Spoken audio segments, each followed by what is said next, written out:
So welcome back, everybody, to the third part of our three-part podcast series with Steve, the trademark guy. So Steve does exactly what he says on the tin. He helps people trademark their business.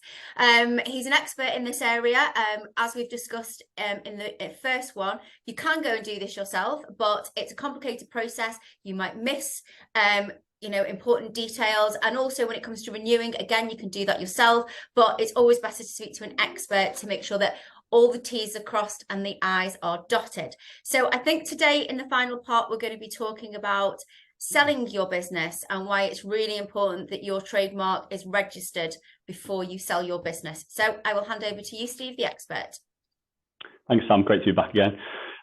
So why do people go into business? There's lots of reasons. Could be that they didn't do well at school and they wanted to carve their own path and didn't fancy being an employed person because they don't take orders well or want to follow somebody else's ideologies or ways of working. But fundamentally, it's usually to make some money, and it could be to supplement earnings later in life. It could be that they want to sell that business eventually and it acts as a pension, or just to invest that money into a new project. There's lots of reasons, but fundamentally it comes down to probably selling the business at some point. One of the biggest parts of a business, other than the people that work inside it and the services being provided, is the brand itself. So working backwards from a really successful, maximal amount that you get for your business on the day you sell it. Well, how do we increase that? How do we improve it? There are a few different ways. It could be that you have some people are there to advise on how to systemize and process, drive your business so that it works without you in it. Great, that's going to add some value. Could be that you need to get more recurring income from your customer base. That increases value. Brilliant. But an often overlooked area is actually brand value as well, and what the goodwill is that's built up with the customers. People who are valuing businesses and potential buyers, people don't often realize they actually look at the intellectual property rights and the what is actually fundamentally owned by that business from an IP perspective. So that could be, for example, a trademark.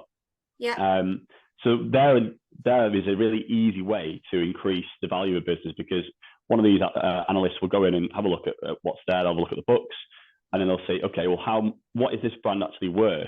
Because if we take the directors out of this business, okay, the staff can get on and do the job. But if someone was to create a very similar business tomorrow, call it something similar, how much of a threat would that be? If there's a trademark in place, then that could be shut down pretty quickly. So not much of a threat in that case. So that's another tick in the box for evaluation and from a potential buyer's perspective. Going back further in time though, to get to that point of sale, you want to have a profitable business which has good client relationships and hopefully a decent amount of them. One of the defining factors in choosing to work with a brand is its credibility and its reputation. And we've got research that shows that you can attract 7 times bigger clients from having just an R mark next to a logo versus having nothing. Just because it's a bit like when you register for VAT as a business, or when you register a company's house, dealing with another business entity, they're going to have much more confidence in dealing with you because they know that you're legitimate. A trademark has that perception as well. So if you've got a little R mark next to the logo or the name, that gives people a level of confidence. If you can pitch for higher ticket items, you can pitch bigger clients for your services, and therein lies potentially a more profitable business that you can sell later on. Makes sense. And for anybody who's just hopped onto this one and hasn't watched the previous ones, do you just want to explain the difference between a TM on a logo or branding compared to what the R means on the logo and branding? Yeah, of course. So again, a lot of people don't use any of these, and that's a problem. But some people think they know what they're doing with trademarks, and they put like a TM next to the logo, and I think that's job done. A TM only designates a trademark which is pending registration or has been applied for, or there's an intention there to register.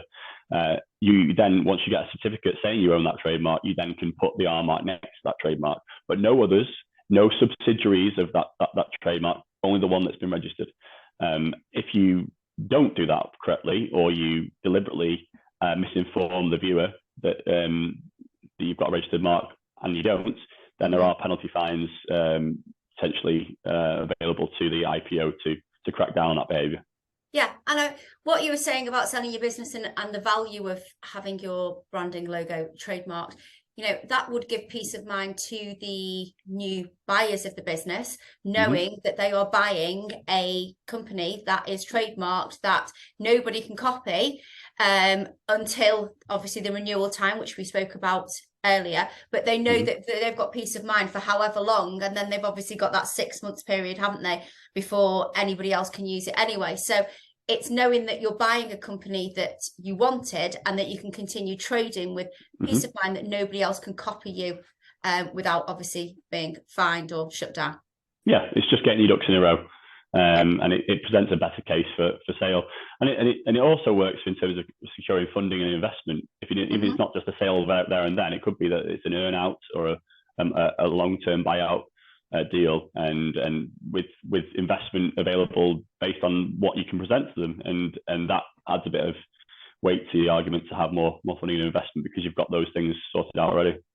Amazing. And I know, when we formed last year, one of the most difficult parts of forming, well, I say the most difficult, one of the difficult parts of forming the directorschoice.com was finding somebody to help us with our trademark, because it's not as easy as, it's quite a complicated process with regards to, it can sometimes come down to colours and everything, can't it, in the actual formation of, because we're obviously quite a colourful branding. And I know Jonathan, the director, had said like he wished he'd had a platform like ours where he could reach out to somebody like you who could take that stress off a situation that he didn't know anything about, that became quite a stressful situation because he was very set on having the directorschoice.com, just to be able to reach out to somebody like you to hold the hand throughout the process and to make sure it was all done properly, and then concentrate on actually what we wanted to do, which was to launch the directorschoice.com. So thank you so much. It's been a really interesting podcast series. Hopefully you'll be back for another one. I think what you have to say is really important to business owners, and it's something that probably a lot of business owners overlook and kind of think we'll do that another day. But if you don't do it straight away or as soon as you can, the repercussions could mean that you have somebody copy your business and take all that goodwill and reputation that you've built and all of your clients as well. So if you'd like to contact Steve, he is on the directorschoice.com in the legal area, and he's also on LinkedIn as well. So thank you so much, and hopefully we'll see you for another one soon. Look forward to it. Cheers, Sam. Thanks.